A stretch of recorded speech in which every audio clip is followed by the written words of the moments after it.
আসসালামু আলাইকুম। ওয়ালাইকুম আসসালাম ওয়া রাহমাতুল্লাহি ওয়া বারাকাতুহু। হুজুর, আমরা কেমন আছেন? আলহামদুলিল্লাহ, আমি ভালো আছি। আপনি কেমন আছেন? আলহামদুলিল্লাহ। হুজুর, আপনি নানামুখী যোগ্যতা আপনার আছে আমি জানি। আপনি এক মসজিদের ইমাম ও খতিব, একটি প্রতিষ্ঠান আপনি চালান এবং ইসলামী অনেক সংগঠনের সঙ্গে আপনি জড়িত। অনেক বড় বড় পদে রয়েছেন এবং আপনার শিক্ষাগত যোগ্যতাও অনেক বেশি। তো আমরা সর্বপ্রথম যদি প্রশ্ন করি, আপনি নিশ্চয়ই জেনে থাকবেন যে বাংলাদেশের যে এখন পরিস্থিতি, পুরো বিশ্বেই নাস্তিকতা, অবিশ্বাসের সংখ্যা দিন দিন বৃদ্ধি পাচ্ছে। এর নানা কারণ আছে। এর মধ্যে একটি কারণ হচ্ছে, ধরুন, ইসলাম নিয়ে তাদের কিছু প্রশ্ন থাকে যে প্রশ্নের উত্তর তারা যথাযথভাবে পাচ্ছে না। এখন এর উপায়টা কি?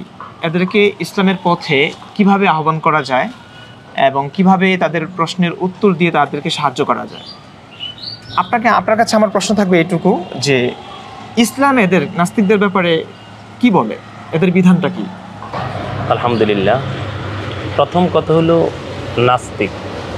নাস্তিক মানে যারা আল্লাহর অস্তিত্বকে বিশ্বাস করে না, যারা আল্লাহ আছেন এটাই তারা বিশ্বাস করে না, বা তাদেরকে কেউ একজন সৃষ্টি করছেন এটাই তারা বিশ্বাস করে না।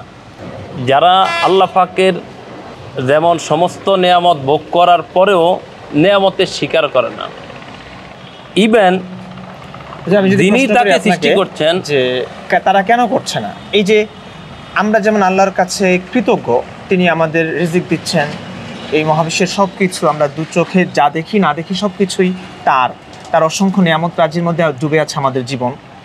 তো আমরা তার কাছে কৃতজ্ঞ। এবং আমি যদি নাস্তিকদের কথা বলি, নাস্তিকরাও কৃতজ্ঞ। একটা মানুষ সামান্য সাহায্য করছে তাকে, সে তার প্রতি অনেক গ্রেটফুল, অনেক কৃতজ্ঞতা প্রকাশ করছে। কিন্তু যে আল্লাহ তার অসংখ্য নিয়ামতের মধ্যে ডুবে আছে তার জীবন, সে তাকে অস্বীকার কেন করবে? এটা নিয়ে আপনি কি বলবেন? কেন করছে তারা? এটা প্রথম কথা হলো এটা কয়েকটা কারণেই তারা আল্লাহ তাআলাকে বিশ্বাস করছে না। কয়েকটা কারণ আছে। তার মধ্য থেকে একটা কারণ হলো যেমন পরিবেশ। সে যে পরিবেশে বড় হয়েছে অথবা এই পরিবেশে সে লেখাপড়া করেছে, বা তাদের সহচর যারা, অর্থাৎ বন্ধু সাথী যাদের সাথে সে জীবন কাটিয়েছে, এই পরিবেশের কারণে অনেক সময় দেখা যায় একটা মানুষ সঠিক পথ থেকে অনেক দূরে চলে যায়। এজন্য আমি প্রথম বলবো যে এই যে আমাদের দেশে বা পৃথিবীতে যে নাস্তিকের দিন দিন মানে বাড়ছে, এটার একটাই কারণ হলো, প্রথমত কারণ হলো পরিবেশের কারণে। পরিবেশ তাদেরকে শিক্ষা দিচ্ছেন, পরিবেশ তাদেরকে জানায় দিচ্ছেন যে আল্লাহ বলতে কেউ নেই। হ্যাঁ, এবং এই পৃথিবী যা কিছু দেখা যাচ্ছে এগুলো এমনি করে হয়, এমন কিছু প্রাকৃতিকভাবে এগুলো কি হয়, তারা জন্মগ্রহণ করছে। কিছু প্রশ্নের উত্তর তারা পাচ্ছে না। আমি আপনাকে নাস্তিকদের কিছু প্রশ্ন করবো এবং খুব জটিলভাবে আমি আপনাকে ওদের মতো করে আপনার কাছে জানতে চাইবো, ওদের মতো করে। আপনাকে একটু ধৈর্যশীলতার পরিচয় দিতে হবে, কারণ এগুলো আসলে আমাদের যাদের ঈমান আছে মানে মেনে নেওয়াটা খুব কঠিন হয়ে যায়। ওদের ভাষা, ওদের প্রশ্ন, এগুলো আসলেই খুব কঠিন হয়ে যাবে মেনে নেওয়াটা। তারপরে আপনাকে একটু প্রস্তুত থাকতে বলছি, কারণ এটা আমার বোঝার জন্য এবং আমি একটা গবেষণা করছি, আপনাকে আগেই বলেছি সেজন্য। ধরুন, এই যে এখন তো প্রচুর গরম পড়ছে, তাই না? এখন হচ্ছে এপ্রিলের কয় তারিখ আজকে? 30 তারিখ। বাংলাদেশের ইতিহাসে মানে এরকম গরম হয়তো কখনো পড়েনি, খুব বেশি পড়ছে এবার সরকার প্রতিষ্ঠান বন্ধ দিয়েছে কয়েক সপ্তাহ। তো যা হোক, এই যে গরমটা কেন পড়ছে, আমরা যদি এই প্রশ্নে আসি, তাহলে আমাদের ইসলাম একটা হাদিস আমি যদি আপনাকে শোনাই। রাসূলুল্লাহ সাল্লাল্লাহু আলাইহি ওয়াসাল্লাম ইরশাদ করেছেন, জাহান্নাম তার রবের কাছে অভিযোগ করে বলে, হে রব, আমার এক অংশ অন্য অংশকে খেয়ে ফেলেছে। মহান আল্লাহ তখন তাকে দুটি নিঃশ্বাস ফেলার অনুমতি দেন, একটি নিঃশ্বাস শীতকালে আর একটি গ্রীষ্মকালে। কাজেই তোমরা গরমের তীব্রতা এবং শীতের তীব্রতা পেয়ে থাকো। হাদিসের ভাষ্য অনুযায়ী আমরা যে গরম অনুভব করি সেটা হচ্ছে জাহান্নামের একটি নিঃশ্বাস গরমকালে যেটা দেয়। আর হচ্ছে শীতটা আমরা অনুভব করি সেই শীতটা হচ্ছে জাহান্নামেরই আরেকটি নিঃশ্বাস, ঠিক আছে, যেটা শীতকালে দেয়।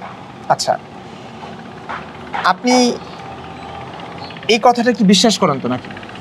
অবশ্যই আল্লাহ রসুলের কথা। এখন আমার যেটা প্রশ্ন, আমার না, এগুলো হচ্ছে নাস্তিকদের প্রশ্ন। বাংলাদেশে এখন শীত পড়ছে, কিন্তু পৃথিবীর বহু দেশে এখন প্রচণ্ড শীত। শুধু এখন না, সারা বছর শীত থাকে এমন অনেক দেশও আছে। উদাহরণস্বরূপ আপনি অ্যান্টার্কটিকার কথা বলতে পারেন, 12 মাসই সেখানে তীব্র শীত, মাইনাস মানে 85-80 সেলসিয়াস থাকে, মানে তুষার থাকে, সবসময় তুষার পড়তে থাকে। এখন সেই ক্ষেত্রে আপনি কি বলবেন যে জাহান্নামের নিঃশ্বাস কি সেখানে যায় না? এই প্রশ্নের উত্তর আপনি, আপনার তাৎক্ষণিক বুদ্ধিমত্তা, যদি এগুলো আপনার প্রস্তুতির প্রয়োজন ছিল আমি জানি, কিন্তু আপনি এখানে কোনো উত্তর আছে কিনা, কিংবা নাস্তিকদেরকে আমি কিভাবে বোঝাতে পারি? আসলে জাহান্নামের যে নিঃশ্বাস সের কারণে গরমের তীব্রতা এবং প্রখর যে আপনার শীত, জি, অর্থাৎ তীব্র যে শীত, এটা জাহান্নামের নিঃশ্বাসের কারণে। এবং সব জায়গায় তো জাহান্নামের এই নিঃশ্বাসটা প্রচার কথা, পৃথিবীর সব জায়গায় প্রচার কথা, অর্থাৎ সব জায়গায় মানে আল্লাহ রাসূলের গরম হওয়ার কথা, সব জায়গায় একসঙ্গে গরম থাকা উচিত ছিল, একসঙ্গে শীত থাকার, যদি এটা জাহান্নামের নিঃশ্বাসে হয়ে থাকে তাহলে তো সব জায়গায় গরম হবে একই সাথে। আবার ঠান্ডার সময়, শীতের সময় সব জায়গায় একই সাথে শীত পড়বে, ঠিক না? কিন্তু এমনটা আমরা দেখতে পাচ্ছি, কিন্তু এমনটা দেখা যাচ্ছে না। আসলে রাসূল সাল্লাল্লাহু আলাইহি ওয়াসাল্লাম যতগুলো কথা বলেছেন, প্রত্যেকটা কথা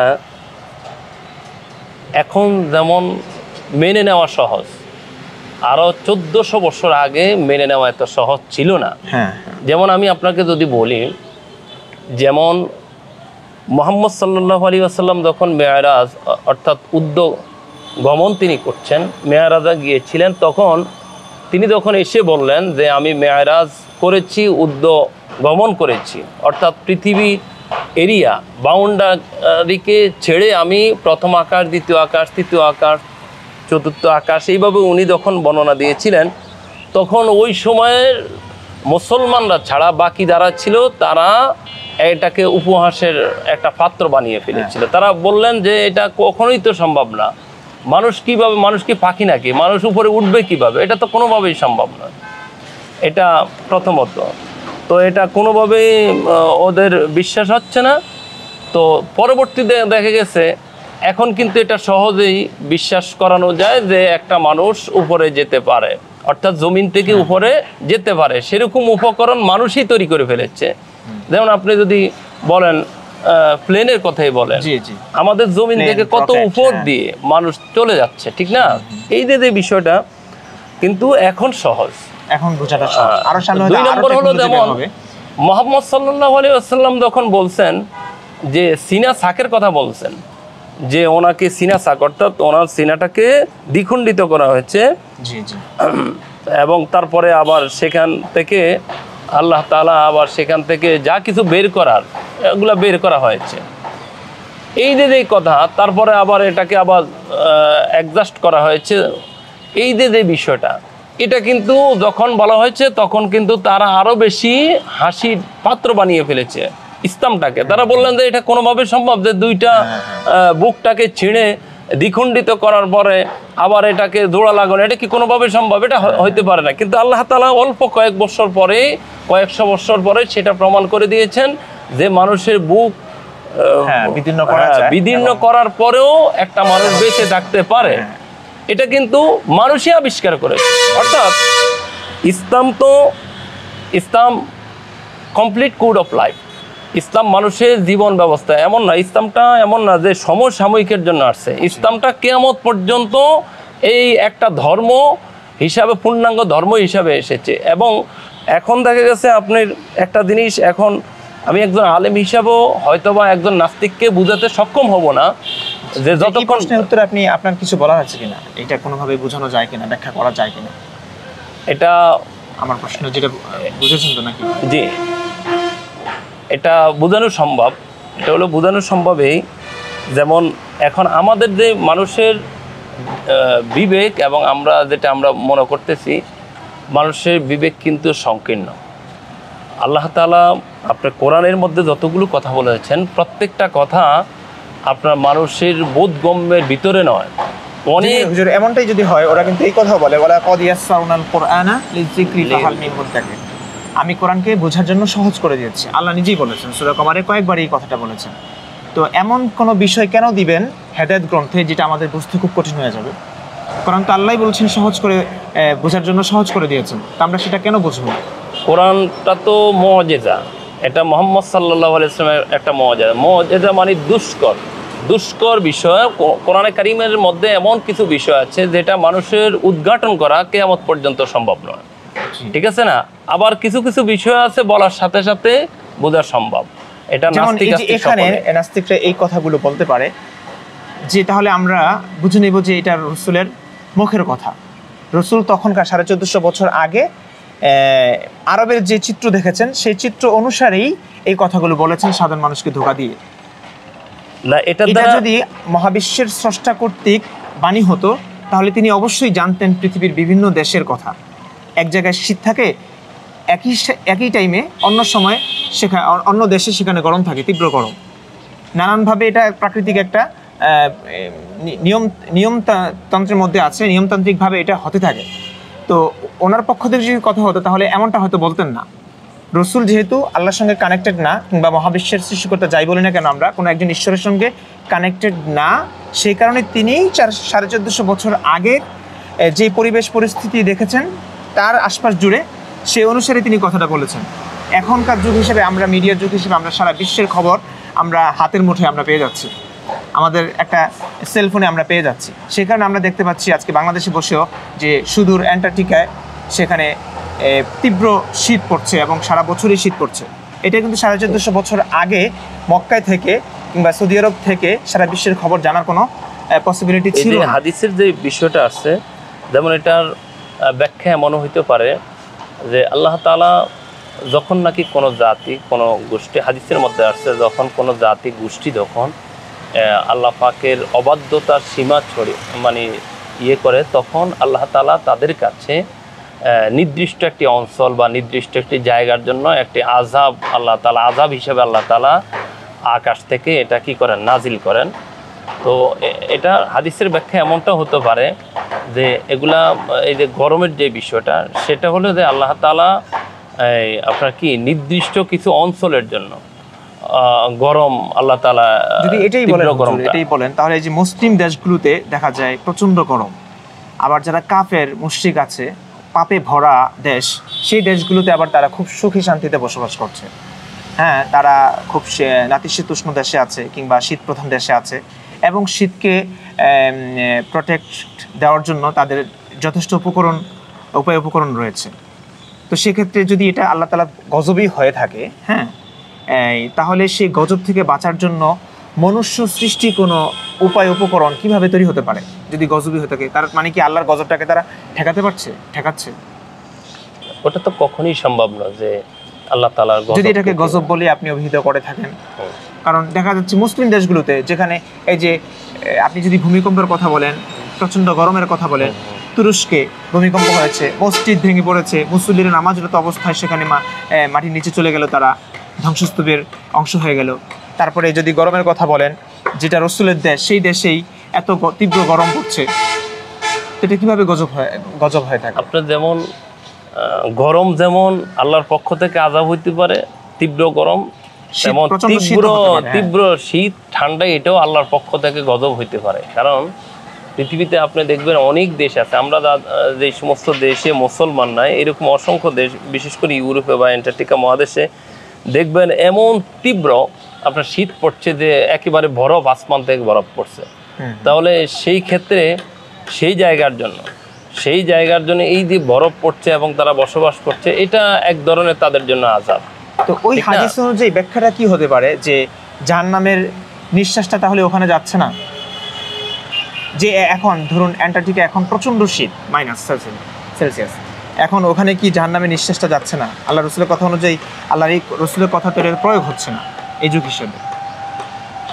এখানে বিষয় হলো যে সমস্ত দেশগুলোতে ঠান্ডা, ওখানে যদি গরম দেওয়া হয় তাহলে তো ওখানে আরাম সৃষ্টি হবে, সেটা তো আর আযাব হবে না। সেটা কি আযাব হবে? আযাব হবে না। যেখানে গরম, যে সমস্ত দেশগুলো গরম, সেখানে যদি তাদের আযাব হিসাবে দিতে হয় তাহলে তীব্রতা বাড়ায় দিতে হবে, আরো গরমের ইয়াটা আরো তীব্র হইতে হবে, তাহলে সেটা আযাব হবে। আমাদের দেশে মনে করেন সৌদি আরব বা আরব কান্ট্রিগুলোতে তো এমনি রৌদ্র, কিন্তু এখানে যদি আপনার শীত ইয়া করা হয় বা তাহলে কিন্তু সেক্ষেত্রে তাদের আরাম হবে, সেটা আরামটা তো আর আযাব হয় না। আল্লাহ তাআলা আপনি বলতে চাচ্ছেন এগুলো হচ্ছে আযাব, যে দেশে প্রচুর শীত পড়ছে এবং সারা বছরই শীত পড়ছে, এগুলো আযাব আল্লাহর পক্ষ থেকে? আসলে প্রথম কথা হলো, একদম সর্বশেষ কথা হলো, আমরা অনেক হাদিসের আসলে মানে অর্থাৎ এটা ইঙ্গিত বা এটার মূল ব্যাখ্যা বিশ্লেষণ অনেক সময় আমরা আমাদের অবগত থাকে না, এবং ওইগুলো অনেক সময় মনে করেন আপনি এত শিক্ষিত হয়ে এত বছর এলেম অর্জন করে, হ্যাঁ, আপনি একজন মসজিদের ইমাম খতিব, একটা প্রতিষ্ঠান চালাচ্ছেন, এত উচ্চ শিক্ষিত হয়ে ইসলাম নিয়ে বিস্তর গবেষণার পরেও যদি আপনার কাছে এখন কিছু প্রশ্নের উত্তর না থাকে কিংবা কিছু হাদিসের ব্যাখ্যা আপনার কাছে সুস্পষ্ট না থাকে, হ্যাঁ, তাহলে এটা কি প্রশ্ন হয়ে দাঁড়ায় না যে সাধারণ মানুষ যারা রয়েছে, যারা এত কিছু, যাদের শিক্ষাটা ফরজও না, প্রয়োজন পরিমাণ শিক্ষা অর্জন করা ফরজ, তো তারা কি ইসলাম, তাদের কাছে যেগুলো, যেহেতু বিষয়টা একদম অস্পষ্ট অপরিষ্কার, তো তার মানে হচ্ছে তারা এই অস্পষ্ট অপরিষ্কার থাকা সত্ত্বেও তার ইসলামটা মানতে তারা বাধ্য? আসলে যে আমি প্রথম কথাই বললাম, আসলে অনেক ব্যাখ্যা আছে, অনেক হাদিস।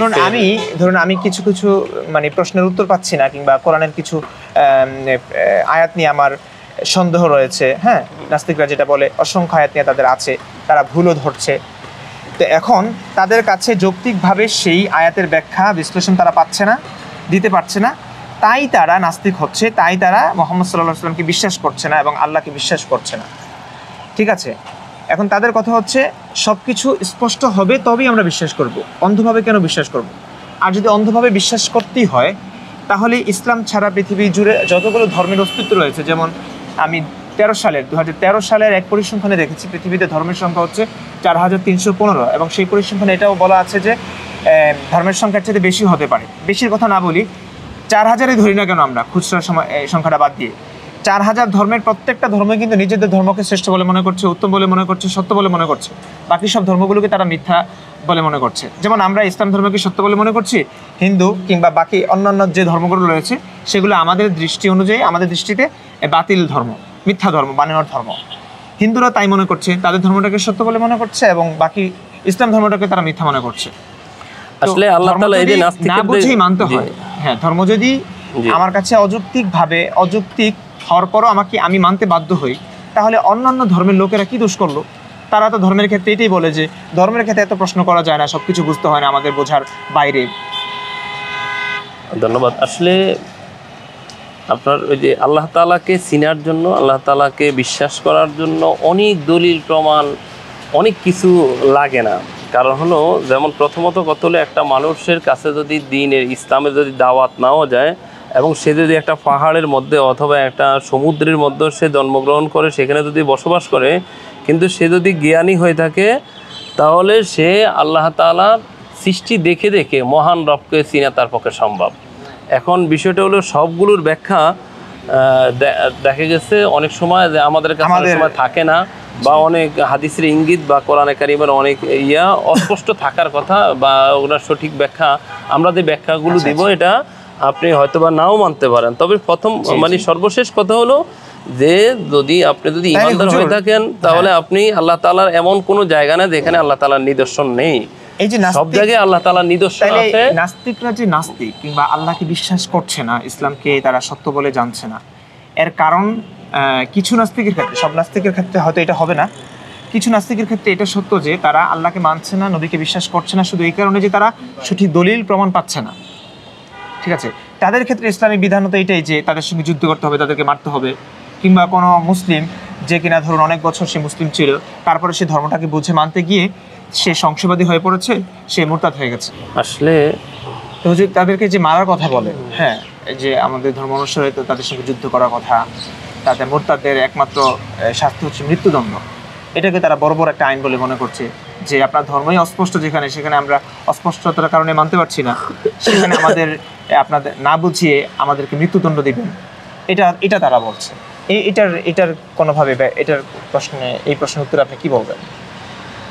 আমি এই প্রশ্নের উত্তরে বলবো, যেমন আপনি আপনার বাড়িতে, আপনার ঘরে আপনি একটা আপনার ফ্যামিলিতে মনে করেন আপনি সেখানে আয় ইনকাম করছেন, সব কিছু করছেন, হ্যাঁ, একটা লোক বা আপনার ফ্যামিলি মনে করেন আপনার সন্তানে কিন্তু আপনার কথা শুনে না, মানে না, হ্যাঁ, এবং আপনি যে এত কষ্ট করছেন এটার উপরে তার কোনো ধরনের বিশ্বাস নেই, ঠিক আছে, তাহলে আপনি বলেন আপনি একজন মানুষ হিসাবে তাকে কি রাখবেন কি রাখবেন না?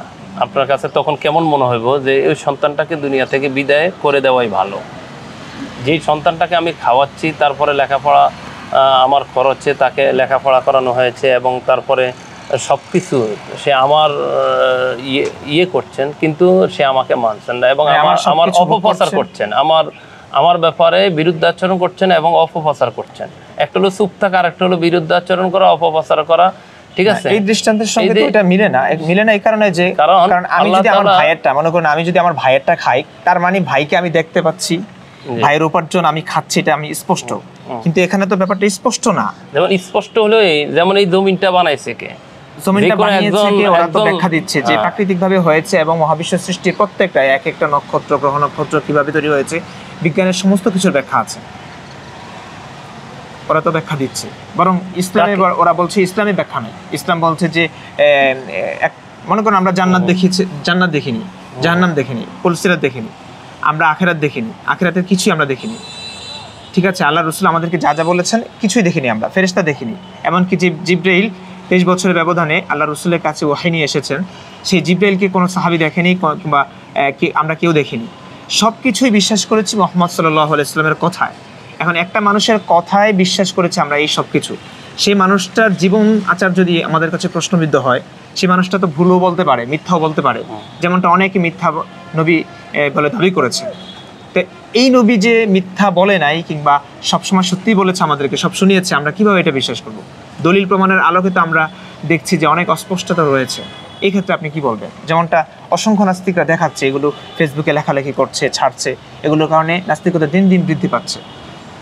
যুক্তি কোনো সমাধান আছে কিনা আপনার কাছে? এখন আমরা কি করতে পারি? মনে করেন আমরা যে বিল্ডিং এর মধ্যে আমরা এখন দাঁড়ায় আছি বা বসে আছি, এটা যদি আমি বলি যে এটা এমনি প্রাকৃতিকভাবে হয়েছে, আমি যদি বলি প্রাকৃতিকভাবে হয়েছে, তাহলে আমি আপনাকে জোর করি এটাকে বিশ্বাস করানো সম্ভব না। কারণ কোনো কিছু প্রাকৃতিকভাবে হয় না, সবগুলোই আল্লাহ তাআলার নির্দেশে হয়েছে, সবগুলোই আল্লাহ তাআলার হুকুমে হয়েছে। তারা অনেক কথা বলে, যেমন ধরুন পৃথিবীর সবকিছু যদি এমনি হয় না, এর পেছনে যদি একজন স্রষ্টার অস্তিত্বকে স্বীকার করে নিতেই হয়, তাহলে সেই স্রষ্টা কোথা থেকে আসলো, তাকে কে সৃষ্টি করলো? এই প্রশ্নের উত্তরে আমরা সাধারণত বলি যে এই প্রশ্নটাই আসলে অযৌক্তিক। আমরা বলি এটা কারণ আদ-দাওর তাসালসুল লাজম আসে, অর্থাৎ তাকে কে সৃষ্টি করলো, এভাবে গিয়ে এই প্রশ্ন কোথাও শেষ হবে না। স্রষ্টাকে যদি সৃষ্টি করতে হয় তাহলে স্রষ্টা হলো কিভাবে? স্রষ্টা তো এটাই। এখন তারা বলছে ধরুন স্রষ্টা তার মানে কি এমনি হয়েছে? সৃষ্টি করতে হয়, কিন্তু স্রষ্টাকে কেউ সৃষ্টি করার ক্ষমতা রাখে না। স্রষ্টাকে যদি সৃষ্টি করতে না হয়, সৃষ্টি ছাড়াই এমনি হতে পারেন, এটাই তো বোঝা গেছে। তো এই মহাবিশ্ব বড় নাকি মহাবিশ্বের স্রষ্টা বড়? নিশ্চয়ই মহাবিশ্বের স্রষ্টা বড়। হ্যাঁ, এই মহাবিশ্বের সবকিছু যদি এমনি হতে না পারে, তাহলে মহাবিশ্বের সৃষ্টিকর্তা, যিনি মহাবিশ্বের থেকে আরো বড়, তিনি এমনি কিভাবে হতে পারে? আমরা তো এর চাইতে বড় জিনিসটাকেও মানছি। এই প্রশ্নের উত্তর কি আছে? প্রথম কথা হলো, যেমন আল্লাহ তাআলাকে যদি আমরা আমাদের মতো মনে করি, যে যেমন আমরা আমাদের মতো মনে করি যে আল্লাহ তাআলা কে সৃষ্টি করা হয়েছে, না হলে কিভাবে আসছে বা কি, এরকম যদি আমরা ওনাকে নিয়ে যদি আমরা চিন্তা করি, তাহলে আমরা কখনোই ওনার সৃষ্টি নিয়ে আমরা কোনো সফল হব না। কারণ মহান রব, তাকে কেউ সৃষ্টি করে এবং সৃষ্টি করার জন্য কেউ সহযোগিতা করে না। এটা উনি কিভাবে সৃষ্টি হয়েছেন বা ওনার সৃষ্টি, এটা আমাদের মানব জাতি না, পৃথিবীর কোনো সৃষ্টির সেই জ্ঞান নাই এবং এটা থাকারও কথা নয়, যেহেতু মহান রব। তাহলে আমরা তাকে কিভাবে মানবো? ধরুন আমরা তো শুধু আল্লাহ রসুলের কথায় বিশ্বাস করেছি, এখানে কি এমন হতে পারে যে আমরা একটা মিথ্যা বিশ্বাসে জড়িত আছি? কখনো। কারণ মহাবিশ্বের সৃষ্টিকর্তা একজন যদি থেকেই থাকেন, তিনি তার অস্তিত্বের প্রমাণ কেন দিবেন না আমাদের কাছে? আর তিনি যদি নাই দিয়ে থাকেন, তাহলে আমরা তাকে মানতে, তার বিধান মানতে, হ্যাঁ, আমাদের পুরো জীবনটাকে তার আদর্শের অনুযায়ী করতে, হ্যাঁ, তিনি তো তার পরিচয় কোরআন কারীমের মধ্যে তুলে ধরেছেন বহু জায়গায়, যে তার পরিচয় আল্লাহ তাআলা তুলে ধরেছেন। কোরআনে কারীম যে লা ইলাহা ইল্লা হুয়াল হাইয়ুল কাইয়ুম, তিনি তার পরিচয় এইভাবে দিচ্ছেন। এটা তেমন হতে পারে মুহাম্মদ সাল্লাল্লাহু আলাইহি ওয়াসাল্লাম নিজে লিখেছে, এমনটা তো তারা বলছে। এটা ওই সময়ে যারা যখন এটা নাজিল হয়েছে, অবতীর্ণ হয়েছে, তখনই বলেছিল যে এটা মুহাম্মদ সাল্লাল্লাহু আলাইহি ওয়াসাল্লাম বানায়া এরকম কিছু লিখেছে। কিন্তু সর্বশেষ যে বিষয়, যখন তাদেরকে বলা হয়েছে যে আরবের সকল মানুষদেরকে যখন বলা হয়েছিল যে তোমরা চাই দেখি তার মধ্যে, যেহেতু উনি নিজে তৈরি করেছেন, রচনা করেছেন, ওনার মতো করে তোমরা একটা কিতাব বা গ্রন্থ তোমরা সকলে মিলে, তোমরা সকল সাহিত্যিক মিলে তোমরা একটা কিতাব বা একটা গ্রন্থ রচনা করে নিয়ে আসো। ওই সময় আমরা ওই সময়ে কোনো মানুষ সবাই একত্রিত হয়েও কিন্তু তারা সেটা পারে না এবং চ্যালেঞ্জ গ্রহণ করতে পারে না। তারপরে সর্বশেষ আল্লাহ তাআলা তাদেরকে বললেন যে একটা আয়াত, কিছু মানুষ শুধুমাত্র বেশি একটা ছোট্ট একটা সূরা তুমি তৈরি করো। আয়াত তো আমরা শত শত বানাতে পারি এবং তারা বানাচ্ছে। যেমন নাস্তিকরা বাংলাতে কিছু কাল্পনিক কথা লিখছে খুব সুন্দর সাহিত্যপূর্ণ ভাবে। এখন এক্ষেত্রে আপনি কি বলবেন? তো এক্ষেত্রে আমরা সাধারণত বলি তাহলে আরবিতে করে দেখাও, তো তারা বলবে যে নবী আরবি ভাষী ছিলেন, তিনি আরবিতে লিখেছেন, আমরা কেন আরবিতে লিখবো? আমাদের ভাষা বাংলা, আমরা বাংলা সাহিত্যপূর্ণভাবে কিছু লিখি। তো কই কোরআনের মতো আয়াত তো অসংখ্য রচনা করতে পারছি আমরা। নবীও তো বাংলাতে কথা বলতে পারতেন না, তারা এই কথাগুলো বলে। সর্বোপরি কথা হলো, যেমন কোরআনে কারীম, আমরা মুসলমান যারা, আমরা এক কথা আমরা বিশ্বাস করি যে কোরআনে কারীম আল্লাহ তাআলার পক্ষ থেকে নাযিল করেছেন এবং এগুলাতে লজিক তো 100% আছে। তবে যে বিষয় সেটা হলো, একজন নাস্তিকের জন্য শুধুমাত্র এতটুকুই কথা যথেষ্ট যে এমনি করে মহাবিশ্ব সৃষ্টি হয় না। এই পৃথিবীতে যা কিছু আপনি দেখছেন এগুলো এমনি করা হয় না, কোনো না কোনো সত্তার এখানের মধ্যে হাত রয়েছে এবং তিনি এগুলোকে পরিচালনা করছেন এবং এমনভাবে তিনি দক্ষতার সাথে এগুলো পরিচালনা করছেন যে আমরা তো আমাদের চোখের সামনে যা আছে এগুলোই অনেক সময় দেখি না, কিন্তু উনি এমনভাবে এগুলোকে পরিচালনা করছেন যে ওনার চোখকে ফাঁকি দেওয়া কোনো জায়গা, কোনো অঞ্চল বা কোনো একটা ধুলা কণাও ফাঁকি দেওয়া সম্ভব না। তো এখানে হুজুর আপনাকে অনেক কষ্ট দিলাম না, তবে এমনি আপনার যদি প্রশ্নগুলো এগুলো আমাদের গুরুত্বপূর্ণ না, তবে এমনি আপনার যদি প্রশ্নগুলো এগুলো আমাদের